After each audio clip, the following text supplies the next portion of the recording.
সমস্ত প্রশংসা সেই মহান আল্লাহ রাব্বুল আলামিনের জন্য, যে আল্লাহ রাব্বুল আলামিন আমাদেরকে সহ্য বীর্য দিয়ে পৃথিবীর বুকে প্রেরণ করেছেন। অতঃপর দুজাহানের নবী মরুর দোলাল আকায়ে নামদার তাজদারে মাদিনী আহমদে মুজতবা মুহাম্মদুর রাসূলুল্লাহ সাল্লাল্লাহু আলাইহি ওয়াসাল্লামের উপর হাজার হাজার দরুদ বর্ষিত হোক। আল্লাহুম্মা সাল্লি আলাইহি ওয়া বারিক।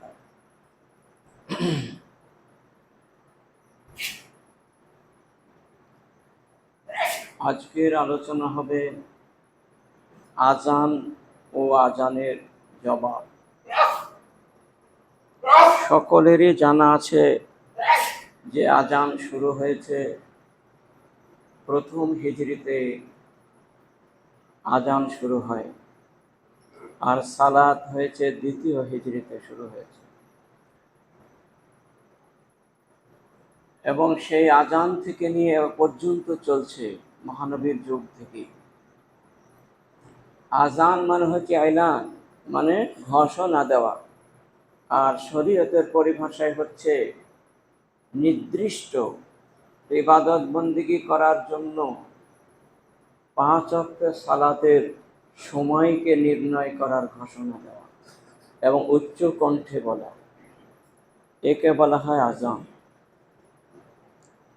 এই আজান আমরা যেটা শুনতে পাই, প্রত্যেককে মুসল্লি, নারী পুরুষ সকলেই আমরা আজান শুনতে পাই, যেহেতু প্রতিটা গ্রামে কয়েক জায়গা থেকে আজান হয়, এবং যেটা নিকটবর্তী আজান হবে সেটা তাকে উত্তর দিতেই হবে, এটা বাধ্য।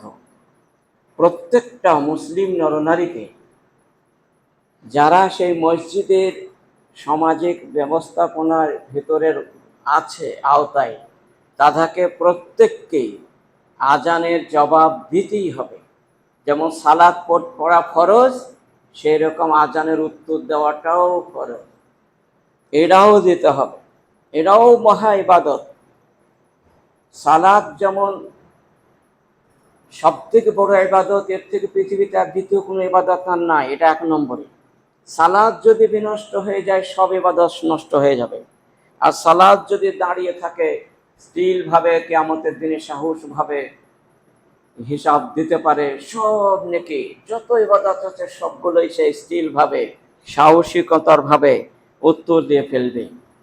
ঠিক অনুরূপভাবে প্রত্যেকটা মুসল্লিকে, চাই নারী হোক চাই পুরুষ হোক, ছোট হোক চাই বড় হোক, যুবক হোক আর যুবতী হোক, বৃদ্ধা হোক আর বৃদ্ধ হোক, যে কেউ হোক না কেন, আজান শুনতে পারি তাকে উত্তর দিতে হবে। সব কাজ বাদ দিয়ে আজানের উত্তরটা সুন্দরভাবে শুনতে হবে, পরপর আজানের পরে পরে বলতে হবে, আগে নয়।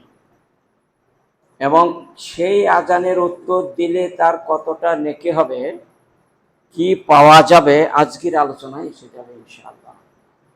সেজন্য অনেকে আছে আজানের উত্তরই দেয় না, জবাবে দেয় না, আজান হচ্ছে না হচ্ছে, সে দোয়াটাই মুখস্থ নাই, আর যদি বা থাকে অত গুরুত্বও দেয় না, নামাজ পড়লেই হয়ে যাবে।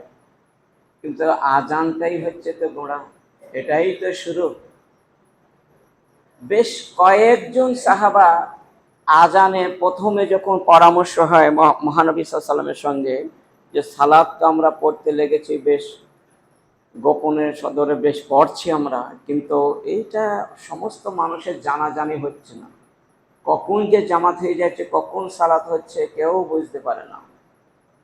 তাহলে একটা জায়গা থেকে একটা জামাত সহকারে আজান দেওয়া, ওটা বা জামাত সহকারে সালাত আদায় করাটা নেকি বেশি আছে। সেই হিসাবে পরামর্শ করতে করতে কেউ বলেছে আল্লাহ, অর্থাৎ আগুন জ্বালাতে হবে, দাও দাও করে আগুন জ্বলবে, তাহলে বুঝতে পারি না আমাদের সময় হয়ে গেছে, মসজিদ চলবে, একত্রিত হয়ে যাবে। কেউ বললো না কো, মানে শাঁখ বাজাতে হবে, সিংহায় ফুঁক দিতে হবে, যেরকম খ্রিস্টান ইহুদিরা সিংহায় ফুঁ দেয় সন্ধ্যাবেলায়, ওই রকম ফুঁ দিতে হবে, খুব আওয়াজ করতে হবে। কেউ আরো ঘন্টা দিতে হবে, বিভিন্ন রকমের কথা আলোচনা হয়ে যায়। এই সারাদিন আলোচনা চলছে 12 ঘন্টা ধরে, কি করা যায় আর কোনটাই বা করা যায়, সালাতের জন্য কি বা করা যায়।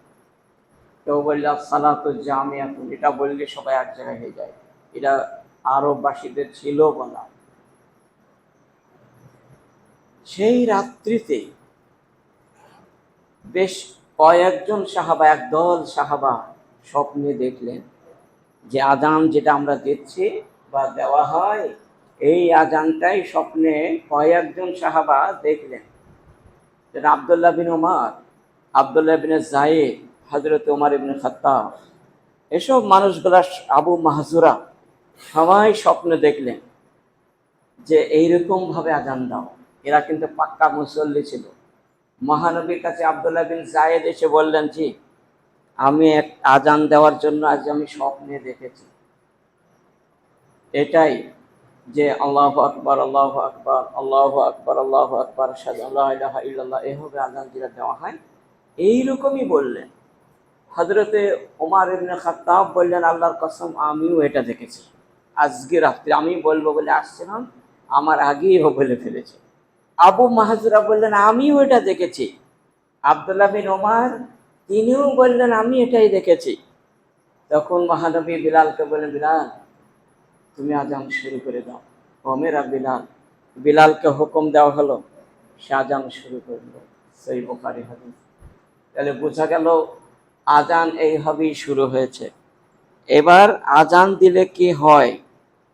আন আবি সাইদ আল খুদরি রাদিয়াল্লাহু তাআলা আনহু قال قال رسول الله صلى الله عليه وسلم من قال حين يسمع النداء يسمع المؤذن, অর্থাৎ যখন আজান, আবু সাইদ খুদরি তিনি বলেন রাসূল সাল্লাল্লাহু আলাইহি ওয়াসাল্লাম বলেছেন, যখন আজান দেওয়া শেষ হয়ে যাবে, হিনা ইয়াসমাউল মুয়াজ্জান, মুয়াজ্জান যখন আজান দেওয়া শেষ হয়ে গেল, তখন মুসল্লিগণকে, যারা ওই মসজিদে নামাজ পড়তে আসবে, সমস্ত নরনারী মুসল্লিগণের কর্তব্য হলো তার উত্তর দিতে হবে। বাড়ি থেকেই উত্তর দিতে হবে, জবাব, যে যেখানে আছে সে সেখান থেকে তার জবাব দেবে।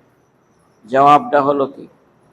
প্রথমে দরুদ ইব্রাহিম পড়বে, আল্লাহুম্মা সাল্লি আলা মুহাম্মাদ ওয়া আলা আলি মুহাম্মাদ কামা সাল্লাইতা আলা ইব্রাহিম ওয়া আলা আলি ইব্রাহিম ইন্নাকা হামিদুম মাজিদ। আল্লাহুম্মা বারিক আলা মুহাম্মাদ ওয়া আলা আলি মুহাম্মাদ কামা বারাকতা আলা ইব্রাহিম ওয়া আলা আলি ইব্রাহিম ইন্নাকা হামিদুম মাজিদ। এটা বলবে সব মানুষকে। যে আজান দিল তাকেও বলতে হবে, যারা দিল না, সব শুনছে আজানের কথা, তাকেও বলতে হবে, সকলকেই বলতে হবে। না, এটা যদি দরুদ ইব্রাহিম যে ব্যক্তি একবার পাঠ করবে, মহানবী বলেন আল্লাহ রাব্বুল সাল্লাল্লাহু আশরা, আল্লাহ রাব্বুল আলামিন তার উপরে 10 বার রহমত বর্ষণ করবেন। তাহলে কতটা দোয়া হয়ে গেল। একবার আপনি ওটা বললেন, আর আপনার বাড়িতে রুজি রোজগারে বরকত দেওয়ার, রহমত বর্ষণ করার জন্য আল্লাহর তরফ থেকে কবার দোয়া আসলো? 10 বার দোয়া হলো। আল্লাহ স্বয়ং দোয়া করলেন। কে বলছেন? মহানবী সাল্লাল্লাহু আলাইহি ওয়াসাল্লাম বলছেন। তাহলে যদি আপনি ওইটা একবার বলেন, তাহলে আপনার বাড়িতে, আপনি তো একবার বললেন, আর আল্লাহ 10 বার আপনার বাড়িতে কল্যাণের জন্য দোয়া করলেন। ওই বাড়িতে যেন আল্লাহর তরফ থেকে এরা খুব ভালো মুসল্লি হতে পারে, একনিষ্ঠ ইবাদত বন্দেগী করে পারলৌকিক জীবনে সাকসেসফুল হয়। তাহলে এটা যারা বলল, তার জন্য প্রচুর নেকির সম্ভার তার আমল নামায় লেখা হলো। নম্বর 2, আশহাদু আল্লা ইলাহা ইল্লাল্লাহু ওয়াহদাহু লা শারীকা লাহু লাহুল মুলকু ওয়া লাহুল হামদু ওয়া হুয়া আলা কুল্লি শাইইন কাদির। দ্বিতীয় একটা রায়াত আছে, আশহাদু আল্লা ইলাহা ইল্লাল্লাহু ওয়াহদাহু লা শারীকা লাহু ওয়া আন্না মুহাম্মাদান আবদুহু ওয়া রাসূলুহু ওয়া রাযীতু বিল্লাহি রাব্বান ওয়া বিল ইসলাম রাযীতু বিল্লাহি রাব্বান ওয়া বি মুহাম্মাদির রাসূলান ওয়া বিল ইসলাম দীনা। এই দোয়াটা যে ব্যক্তি আজানের পর বলল, গফির লাহু মা যামবু, মহানবী বললেন তার পূর্বের জীবনের যত সাগীরা গুনাহ আছে সব ক্ষমা হয়ে গেল। ওই দোয়াটা বলাতে জীবনের সব গুনাহ, যদি 1 কোটিটা গুনাহ থাকে, সব মাফ হয়ে গেল। তাহলে কতটা উপকার হলো বান্দার, কতটা মুসল্লিদের উপকার হলো। আশহাদু আল্লা ইলাহা ইল্লাল্লাহু ওয়াহদাহু লা শারীকা লাহু ওয়া আন্না মুহাম্মাদান আবদুহু ওয়া রাসূলুহু রাযীতু বিল্লাহি রাব্বান ওয়া বিমুহাম্মাদির রাসূলান ওয়া বিল ইসলামা দীনা। মহানবী বললেন, এটা যে ভাই বলল, যে বোন বলল, গফরাল্লাহু যামবুহু, তার জীবনের সমস্ত গুনাহকে আল্লাহ ক্ষমা করে দিলেন। বলুন আলহামদুলিল্লাহ। এত বড় অফার, এত বড় কোটি কোটি টাকা ব্যয় করলেও আপনার জীবনের একটা গুনাহ কেউ ক্ষমা করতে পারবে আল্লাহ ছাড়া? তাহলে আপনি বলবেন না কেন এটা মুখস্থ করতে হবে? আগামী শুক্রবার আসার আগে আগে আপনাকে মুখস্থ করাটা ফরজ মনে করে নেন। যারাই আজকের এই অনলাইনে বক্তব্য শুনবেন, প্রত্যেকটা মুসল্লিকে একদিন না একদিন আজান দিতেই হবে। প্রত্যেকটা মুসল্লি যে কিছু বলা নাই, খুব ভয় করে, খুব তার সাহসী নাইকো, সে ভয়ে মরে যায়, লজ্জায় মরে যায়, তাকেও এসে একদিন জীবনে আজান দিতেই হবে। এটা দেওয়ার জন্য আমি বারবার অনুরোধ করছি। কেন? আজান দিলে কতটা নেকি আছে একটা হাদিস আমি পরিবেশন করবেন ইনশাআল্লাহ। তখন বুঝতে পারবেন যে হায় হায়, তো আজান দিয়েছিল বলে অতটা নেকি। আজকে ওই ঘাড়টা উঁচু, গর্দানটা কতটা উঁচু আছে, নুরির মিনারার ওপরে বসে আছে শুধু আজান দেওয়ার লেগে। আর আমি জীবনে একবারও দিতে পারিনি, 60-70 বছর বয়সে একদিনও আজান দিলাম না। এই হাই হাই হাই হাই, নিজের দাঁত নিজেই চেবাবে, নিজের জিভ নিজেই বের করে কাটবে, আর বলে হে, আর বলবে হাই আফসোস এলাই টানি, যদি আমরাও একদিন জীবনে আজান দিতাম তাহলে ওই রকম নাকি আমাদের হলো। তারা যখন আফসোস করবে তাহলে করবেন তো। সহি মুসলিমে এই হাদিসটি 386 নম্বর হাদিস, আবু দাউদে 441, মিশকাতে 661 নম্বর হাদিস। দেখলেন? তাহলে আজান দেবেন তো একদিন। আজকেই শপথ নেন যে আপনাকে যখন নীরব নগরে কবরে শুয়ে দেওয়া হবে, তখন আপনি কাটাকাটি শুরু হয়ে যাবে, তখন আর কোনো সহযোগিতার মানুষ পাবেন না। তখন এই যে দুনিয়া বেড়ি বেড়াচ্ছেন, বিভিন্ন রকমের আপদ বিপদের সময় আপনার সঙ্গী সাথী অনেকে পেয়ে যাচ্ছেন, সেই সময় কাউকে পাবেন না, এই আজানকেই পাবেন। এই আজান দিয়ে যাবে, এই আজানটাই আপনার সাথে হবে। এই দোয়াটা যেটা বললাম, এই দোয়াটাই আপনার সঙ্গী সাথে হবে। মহানবী বললেন যে ইজাওয়াজি আলমাই, মানুষ যখন মারা যায়, এই আলমাইও তো মানুষ যখন মারা যায় তার সাথে সাথে কিছুক্ষণ 3টে জিনিস তার সঙ্গে সাথে হয়। কিছুক্ষণ যায়, সালাসুন, 3টে জিনিস যায়। মালুহু ওয়াহালুহু আমালুহু, একটা তার সম্পদ, তার মালমাত্রা যা আছে, তার যে সম্পদ, সেটা সম্পদে একটা কাফন হলো আর একটা খাট যাচ্ছে, 4টে লোক আছে তাকে ধরে নিয়ে যাচ্ছে, এই কটা তার সম্পদ। মনে করছে এটাই গেলাম খালি হাতে, আর যা রেখে গেল সব তো অন্যজনের জন্য, নিজের ভান্ডারে কিছু বই পড়লো না। সেজন্য এমন একটা দান আপনাকে করতে হবে যেটা লুকিয়ে রাখবেন, জীবনে তুমি বলবেন না। প্রতিটা সিজনে রাখতে হবে, প্রতিদিন সেটা আপনার জন্য ওই সঙ্গী সাথী হয়ে যাবে। আর তারপরে আপনার এটাও হলো না, ফায়ার যে আনে বা দুটো ফিরে চলে আসে। ওই খাটে যারা 4 জন বই নিয়ে গেল বহন করে, তারাও ঘুরে আসলো, তারাও তাদের সাথে ঢুকলো না কবরে, খাটটাও ঢুকলো না। হায় হায়, খাটের ওপরে একটা চাদর ছিল, সেটাও গেল না। ও ভাবলো এটাই যাবে, এই 4 জনই আমার সঙ্গে হবে, কিন্তু তাও হলো না। ইসনান ফেরজে ইসনান আয়াবকা মা হুয়া হেদন, আর একটাই তার চিরসঙ্গী। 2 নম্বর হলো হো, কত তার খবরাখবর হলো, মোবাইলে তাদের ফোন হলো, তাদের হাজার হাজার লোক এসে গেল। হাই, ও ভাবলো দেখতে যাচ্ছে, বুঝতে পারে তখন ওই মুর্দা জানতে পারে যে অমুক জন এসেছে আমাকে দেখছে, কিন্তু কথা বলার ক্ষমতা নাই। অনুভব করতে পারে বাক শক্তি হারিয়ে গেছে, ওটা আর নাই, আর হবে না। সে বুঝতে পারে অমুক জন এসেছে, অমুক জন আসলো, অমুক জন গেল, আমার জন্য দোয়া করছে, অমুক জনে কান্নাকাটি করছে, এই হবে। হার ইয়াজবে বুকাই আহলিহি, জীবিত মানুষ কাঁদার কারণে মর্দাকে আযাব দেওয়া হয়, সেটাও বুঝতে পারছো যে না কাঁদতো। ও যে আমার জন্য কান্না না করতে হয় রে, আমাকে এরকম ভাবে লোহার গুরুতে আঘাত করছে বারবার, সেই আঘাতটা আমাকে করতো না, এখন তো কবরে যাওয়ার আগে আমাকে শুরু হয়ে গেছে আযাব। কেন কাঁদছে রে, কেন তুমি কাঁদলে? যদি না কাঁদতে তাহলে এই আঘাতটা আমার হতো না।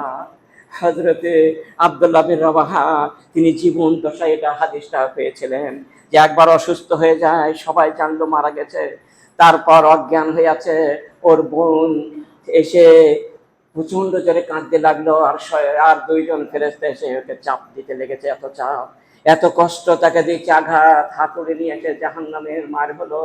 তিনি আবার যখন জ্ঞান আসলে তখন বললি, কেন তুমি কাঁদছিলে? কি কষ্ট আমার হয়েছিল, তুমি কাঁদছিলে না?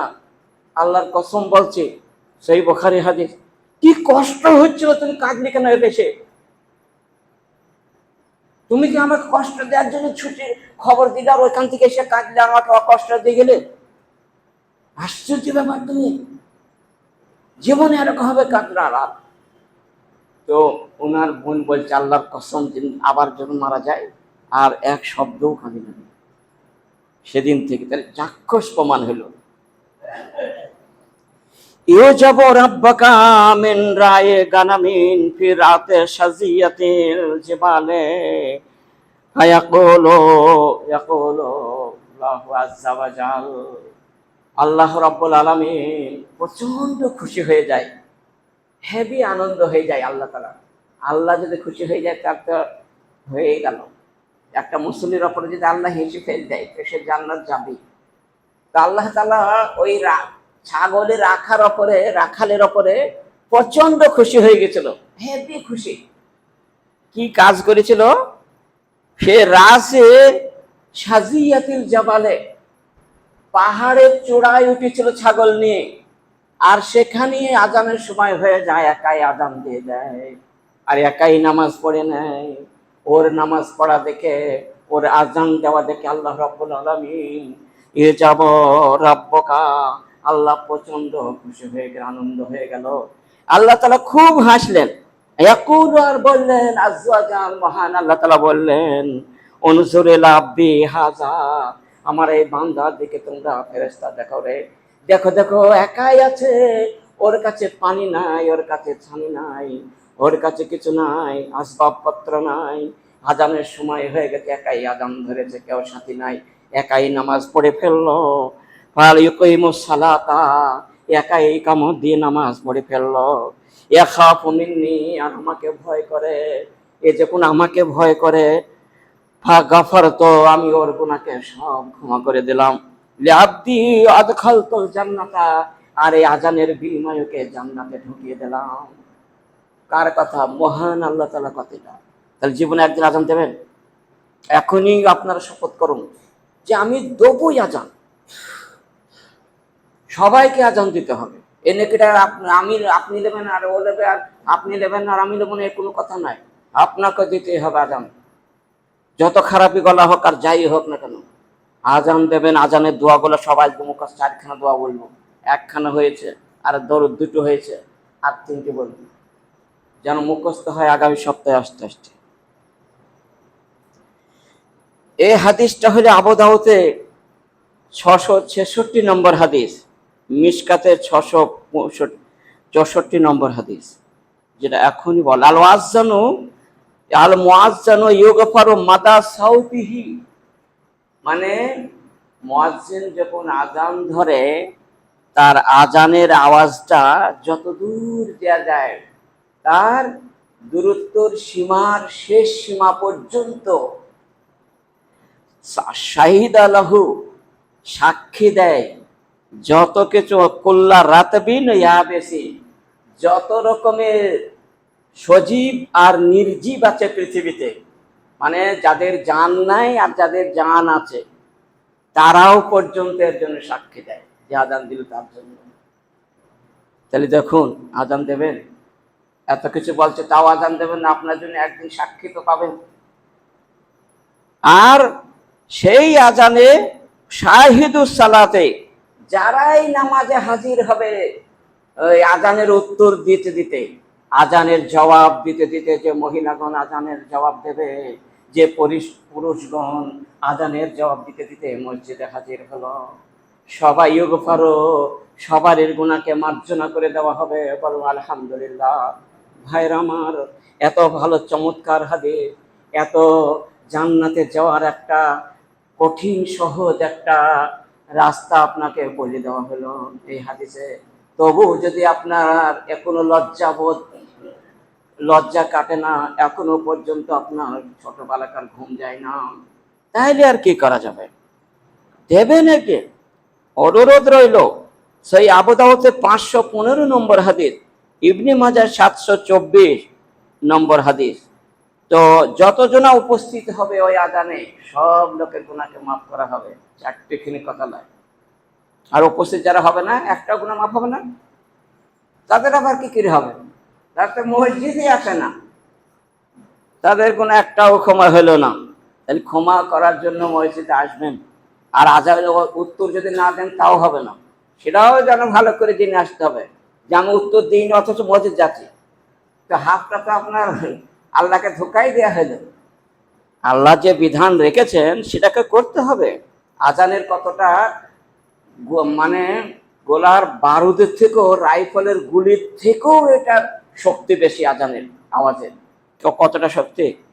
তো এজা নুদিয়ালি সালা, যখন সালাতের জন্য আজান দেওয়া হয়, তো আদবারা শয়তান পালিয়ে যায়। এত জোরে পালায়, এত জোরে পালায়, লাহুল জোরাতন, বায়ু সরাইতে সরাইতে, বাতকম্ব করতে করতে, এদিকে ওদিকে পটাশ করতে করতে কোথায় চলে যায়। অন্য হাদিসে পাওয়া যায় আবু দাউদের রাওহা নামক জায়গায় 36 মাইল দূরে চলে যায়। 36 মাইল দূরে চলে যায় একবার আজানের ধ্বনি শুনে। মহান আল্লাহ রব্বুল আলামিন এত আজানের মর্যাদাকে অক্ষুণ্ণ রেখেছেন জগতে। তো হাত্তা লা ইয়াসমাউ তাযীব, এই আজানের আওয়াজকে শুনতে তার খুব ভারী লাগে, খুব তার অপছন্দ মনে হয়। সেজন্য আজান হয়ে যায়, আবার ঢুকে পড়ে, মিনিটের মধ্যে চলে আসে সে। আবার ইকামত শুরু হয়, আবার পালিয়ে যায়, আবার ওই হবে বাই সরাতে সরাতে পালিয়ে যায়। আবার যখন ইকামত হয়ে যায়, আবার নামাজে ভুল করাবার জন্য কাতারের মাঝখানে ঢুকে পড়ে। ওই জন্য পায়ে পা লাগিয়ে, কাঁধে কাঁধ লাগিয়ে, সুন্দর সুন্দর খেলালা ওই খালি জায়গাগুলোকে ভর্তি করে ইটিয়ে ধরতে হয়, তাহলে শয়তান আর ঢুকতে পারে না। সেজন্য ওরকম ভাবে কাজ করতে হয়, এরা যেন সব মনে থাকে। তাইলে সহিহ বুখারীর 608 নম্বর হাদিস এটা, এ বাক্যম্ব করতে পারা যায়, এটা আমার কথা নয়। সেজন্য অবশ্যই সেদিকে লক্ষ্য রাখতে হবে। আজানের আর একটি হাদিস এসেছে, সামিয়া মাদা সাউতিল মুয়াজ্জিন, মুয়াজ্জিনের আওয়াজ যত দূর যায়, ওইটাই হাদিস। ওয়াইনসুন ওয়ালা জিন, ইনসান জিন, শাইয়ন মানে যে কোনো জিনিস, শাহিদ আল্লাহ ইয়াউমাল কিয়ামতে, কিয়ামতের দিন সাক্ষী দেবে আজানের। তাহলে জীবনে একদিন আজান দিয়ে দেখবেন, তাহলে আপনার জন্য সাক্ষী হবে। আর আপনি জীবনে একদিনও দিলেন, ওইভাবেই মরে চলে গেলেন, সাক্ষীটা পাবেন না। খুব সাবধান। সহিহ বুখারী 609 নম্বর হাদিস, নাসাই 644 নম্বর হাদিস। আব্দুল্লাহ ইবনে আমর ইবনে আস রাদিয়াল্লাহু তাআলা আনহু قال قال রাসূলুল্লাহ সাল্লাল্লাহু আলাইহি ওয়াসাল্লাম, ইদা সামি'তুমুল মুয়াজ্জান যখন আজান দেবে বা দেয়, মিসলামা ইয়াকুল কুলু মিসলামা ইয়াকুল, মানে আজান দেনেওয়ালা যা বলছে, মুয়াজ্জিন যা বলে তোমরা তার পিছনে পিছনে তাই বলো, একটু এমন যাবে না। সে যখন হাইয়া আলাস সালাহ বলছে, তুমিও হাইয়া আলাস সালাহ বলো। তো সে যখন বলছে আসসালাতু খায়রুম মিনান নাওম, নিদ্রা অপেক্ষা নামাজ শ্রেষ্ঠ, ঘুম হারাম করে দিয়ে মসজিদে চলে আসো, তাড়াতাড়ি ডাক দিচ্ছে, তুমিও বলবা আসসালাতু খায়রুম মিনান নাওম। আজান মুয়াজ্জিন যা বলবে একজ্যাক্টে জেরক্স করে নেবে, ওই রকম রিলে করে নেবে, একই কথা তোমরাও বলবে, তাহলে সহজ হয়ে গেল। আজানের উত্তর দেওয়াটা হেবি সহজ গো, সবাই জানে এটা, এটা কিন্তু সবাই জানে, হাদিসটাও সেই হাদিস, কিন্তু বলে না কেউ, সেটা আলাদা কথা। সেই মুসলিমের 84 নম্বর হাদিস এটা। তো অবশ্যই বলবেন কুলু মিসলা মা ইয়াকুল, মুয়াজ্জিন যা বলছে তাই বলবে, একটু এদিক ওদিক করা হবে না, বাড়ানো কমানো হবে না। সাল্লু আলাইয়া ওয়া ইন্নাহু মান সাল্লা আলাইয়া সাল্লাল্লাহু আশরান।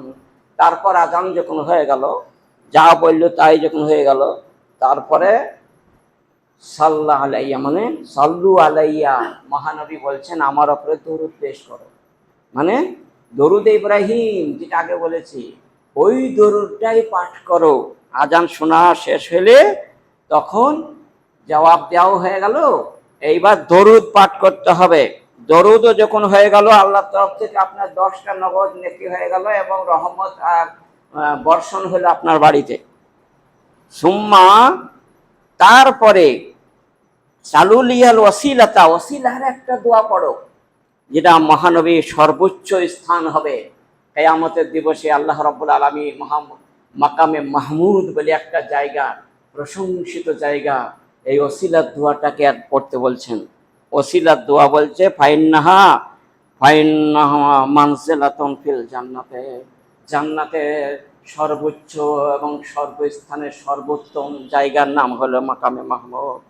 লা তাবকি ইল্লা লিআবদিন, সে জায়গায় কেউ পৌঁছাতে পারবে না, কেউ সেখানে অধিকার নাই। মিন ইবাদাতিল্লাহ, আল্লাহর বান্দার মধ্যে।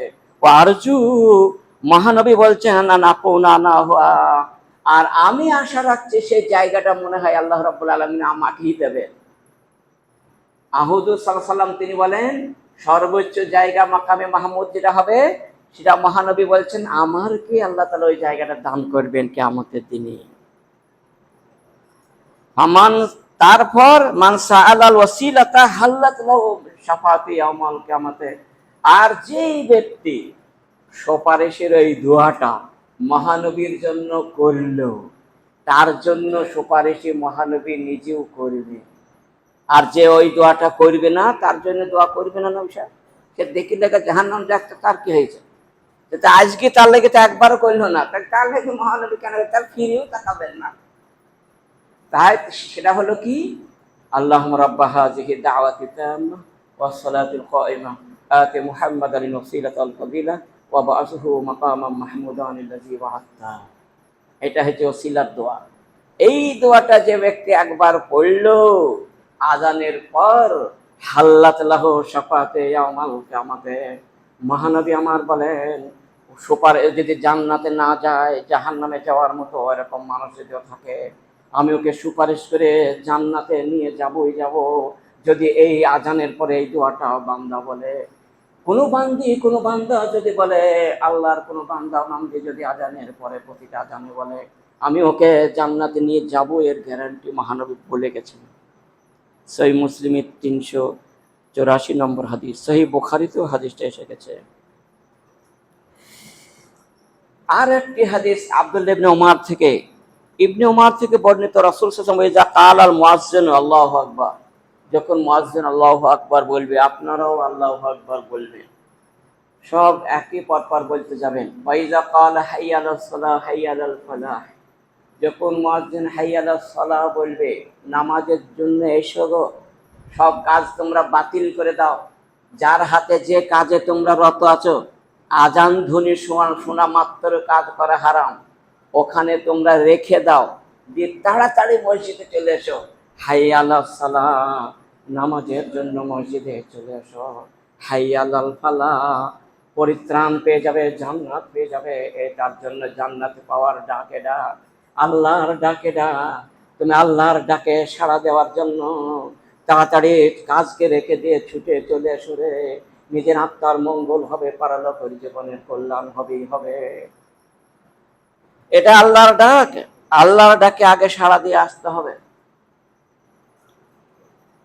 তাহলে বোঝা গেল দুটো হলো, মিন কালবিহি, অন্তর থেকে যে এই দোয়াটা বলল আল্লাহ রাব্বা হাযিহি দাওয়াতি তাম্মাত, এইটা যদি অন্তর থেকে বিশ্বাস করে বলল দাখালাল জান্নাত, সে জান্নাতে প্রবেশ করে গেল। যায়নি কেন? মরিনি তাই, মরলেই তো যাবে। তাহলে করবেন তো দোয়াটা, এত বড় অফার মহানবী বললে। এটা তো মুখস্থ করতেই হবে আপনাকে, এ যত কাজে থাকো অবশ্যই মুখস্থ করুন। এবং কোনো একটা আলেম ধরে মুখস্থ করবে, হেলা বেড়া করে করলে কবল হবে না। জাতামাতা করে আজান দিলেও সেই আজানের কোনো কাজ হবে না। আজানটা মাঝে মধ্যে ঠিকঠাক করে নিতে হবে, আলেমের কাছে বসতে হবে, লজ্জা করলে হবে না। আজান বিশুদ্ধ আজান দিতে হবে, তবেই আপনার সাক্ষী দেবে। আর অবিশুদ্ধ আজান না হলে সাক্ষী হবে না। তাহলে সহিহ বুখারীর 4709 নম্বর হাদিস, আবু দাউদের 529 নম্বর হাদিস, যে আল্লাহ রাব্বা হাযিহি দাওয়াতি তাম্মাতে, এটা বললে তার এতটাই নেকি হবে, অবশ্যই হবে।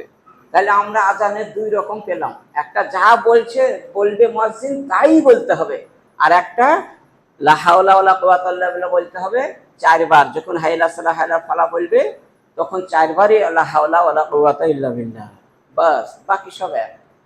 তাহলে বোঝা গেল, এটা হয়ে গেল। এইবার যখন ইকামত হবে, একামতের সময়তে কোনো কথা বলা হবে না। দেখা যায় মুসল্লিরা পাশ গল্প করতে থাকে, কেউ উজুখানায় গল্প চলছে, কেউ চপ্পল খোলা পায়ে দেওয়ার সময় গল্প করছে, কেউ দেখা যাচ্ছে কাতার সোজা করছে। সোজা করার দায়িত্ব তো ইমামের, মুসল্লির দায়িত্ব আছে নাকি? মুসল্লি তো এটা ড্রাইভার, সে ইমাম তো ড্রাইভার, আর মুয়াজ্জিন হচ্ছে তার তার পিটি কন্ট্যাক্ট। তাহলে একটা ট্রেন চালানোর ড্রাইভার হচ্ছে ইমাম, সে দেখবে কোন জায়গায় সোজা করছে বাঁকা করছে, সে দেখে নেবে। তোমার কি দরকার মুসল্লি এই সোজা হয়নি ও হয়নি বলা মানেই তোমার নামাজ শেষ হয়ে গেল, ও নামাজ আর হবে না, ওই রকম নাকি আর হবে না, জীবনে যেন কেউ বলো না। সে ড্রাইভার, সে দেখে নেবে। আর যে কন্ট্যাক্ট, সে আজান দিল মুয়াজ্জিন, সে দেখে নেবে। আজান যে ইমাম, তার ক্ষমতা নাই যে তাকবীরের আগে আগে সে বলা, ইকামত দিল তার আগে একটা শব্দ বলে সে জাহান্নাম যাবে।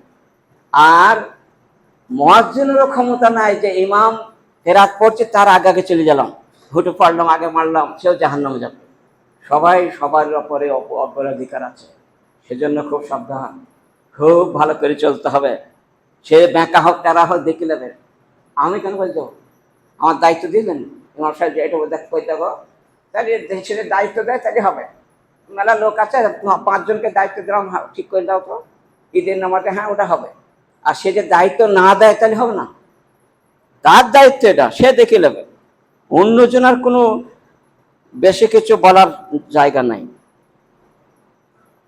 যেহেতু ইমাম হচ্ছে জিম্মাদার আর মুয়াজ্জিন হচ্ছে আমানতদার, এই দুইজনাকেই ধরবে কিয়ামতের দিনে। কোনো মুসল্লিকে ধরবে না যে ব্যাখ্যা হইলে কেন, তোমাকে মার দেবে তা দেবে না, মার সেই ইমামকেই দেবে আর মুয়াজ্জিনকে দেবে। অন্যজনা কেন আমরা বলতে যাবো? বাইনা করলো আজানাইনে সালাতুন, প্রত্যেকটা আজান, দুটো আজানের মাঝখানে সালাত আছে। মানে একটা হচ্ছে আজান আর একটা হচ্ছে ইকামত। এটাকে ছোট আজান বলে, ওটা বড় আজান বলে। এই দুটো আজানের মাঝখানে 2 রাকাত সালাত আছে, পড়তে হবে। সকল পড়েন তো? মনে হয় কেউ পড়ে না, না পড়ে তাই থেকে শুরু করো। 2 আজানের মধ্যে করে আজান 2 রাকাত সালাত পড়বেন। আর মসজিদের হক হয়েছে তাহিয়াতুল মসজিদ পড়বেন, উজুর হক হলো তাহিয়াতুল উজু পড়বেন। তাই 6 রাকাত হয়ে গেল। কয় রাকাত পড়েছেন আজকে? তাহিয়াতুল উজু বাড়িতে উজু করে বাড়িতে পড়ে আসবেন। তাহিয়াতুল মসজিদ মসজিদে ঢোকার পরে পড়বেন। আর আজান আর ইকামতের মাঝখানে আজ জুমার দিনে বাদে বাকি 5 আজানে অবশ্যই পড়বেন। সময় আছে, পারবেন, চেষ্টা নেবেন, অবশ্যই এটা হয়ে যাবে। তাহলে আজকের খুতবায় মোটামুটি কি সম্বন্ধে আজ আলোচনা হলো? 5টা বিষয়।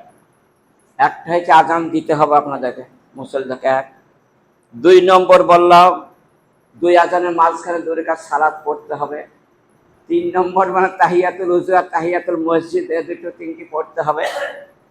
তারপর বললাম 4খানা দোয়া বলেছি, একটা দরুদ, একটা রব্বা হাযিহি দাওয়া, আর আশহাদু আল্লা ইলাহা ইল্লাল্লাহ 3টি। আর একটা এখন বলছি। মহানবী বলেছেন, যে ব্যক্তি আজান শেষ হয়ে গেল আর ইমাম সাহেবের জন্য আর মুয়াজ্জিনের জন্য এই দোয়াটা বলবে, তার গুনাহকেও আল্লাহ ক্ষমা করে দেবে। এটা চারটেখানি কথা নয়। তাইলে পরে আপনাদেরকেও বলতে হবে কি, আল্লাহুম্মা আরশিদিল আইম্মাতা ওয়াগফির লিল মুয়াজ্জিনিন, আল্লাহুম্মা আরশিদিল আইম্মাতা ওয়াগফির লিল মুয়াজ্জিনিন। এটাও কিন্তু মুখস্থ করতে হবে আপনাদেরকে অবশ্যই। সহিহ হাদিস থেকে এটা বর্ণিত আছে। এই দোয়াটা মুখস্থ করে ইমাম সাহেবের জন্য আপনাকে দোয়া করতে হবে। আর মুয়াজ্জিন সাহেব যে আজান দিলেন কষ্ট করে, তার জন্য আপনাকে এই দোয়াটা করতে হবে, প্রতিদিন করবেন। তাহলে ইমাম সাহেব আপনার জন্য দোয়া করবে আর মুয়াজ্জিনও আপনার জন্য দোয়া করবে।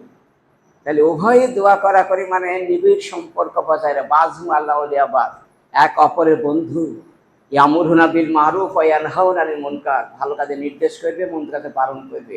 এই করতে করতে উভয়ই জান্নাত চলে যাবে হাসি মুখে।